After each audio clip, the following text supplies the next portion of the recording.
বাধ্য করতে হয়, গাড়ি ভাঙতে হয়, গাড়ি আটকাইতে হয়, রাস্তাঘাট ব্লক করতে হয়, তা না হলে কোনো উপদেষ্টা সচিবের তরফ নয়। অতএব আমরা যেটা চাই যে যার যেটা অধিকার আছে বলে মনে করা হচ্ছে সেই অধিকারের জন্য সে কথা বলবে। সমাধান খুব সহজ। বাংলাদেশের যে রুরাল ইলেকট্রিফিকেশন বোর্ড আছে, আইনে কিছু ক্রিমিনাল সিন্ডিকেট আছে, তারা এই রাষ্ট্র থেকে যে ফরিয়াগিরি করা, ইস্ট ইন্ডিয়া কোম্পানির মতো করে হাজার হাজার কোটি টাকা লুটপাট করা, এটা বন্ধ করতে চায়। সমাধান হচ্ছে না। এই কারণে এইভাবে দেখেন যারাই আন্দোলন করছে তাদেরকে আন্দোলনের স্পেস করে দেওয়া, জায়গা করে দেওয়া, রুট ঠিক করে দেওয়া, পুলিশকে হেল্প করতে হবে, মিছিলে বাধা দেওয়া না যে আপনি এই রুটে এইভাবে হেঁটে আপনি যমুনায় যাবেন, এটা বলে দিতে হবে। আপনি সচিবালয়ের স্মারকলিপি দিতে চান অমুক উপদেষ্টাকে, আমরা সাহায্য করব। আপনি এখানে আসেন, 5 জনে মিলে আমার সাথে চলেন, আমরা উপদেষ্টার কাছে আপনাকে নিয়ে যাবো। সরকারি কর্মকর্তারা আসে না কেন প্রেস ক্লাবে? যমুনার সামনে আসে না কেন? যে ডিপার্টমেন্ট যেটার সাথে সংশ্লিষ্ট। আপনি সংসদ ভবনের সামনে বেশি মিছিল করার জায়গা করে দেন। এখানে আমাদের ঈদগাহ বাজারটা 2 দিনের কয়েক ঘন্টা ছাড়া সারা বছর এখানে গাজার আঁকড়া বসে।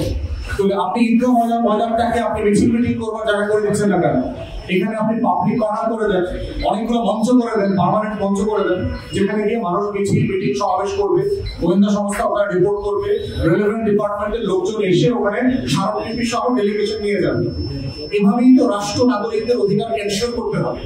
কিন্তু এখন যেটা হচ্ছে, কেউ কারো কথা শোনে না, বাধ্য করতে হয়, গাড়ি ভাঙতে হয়, গাড়ি আটকাইতে হয়, রাস্তাঘাট ব্লক করতে হয়, তা না হলে কোনো উপদেষ্টা সচিবের তরফ নয়।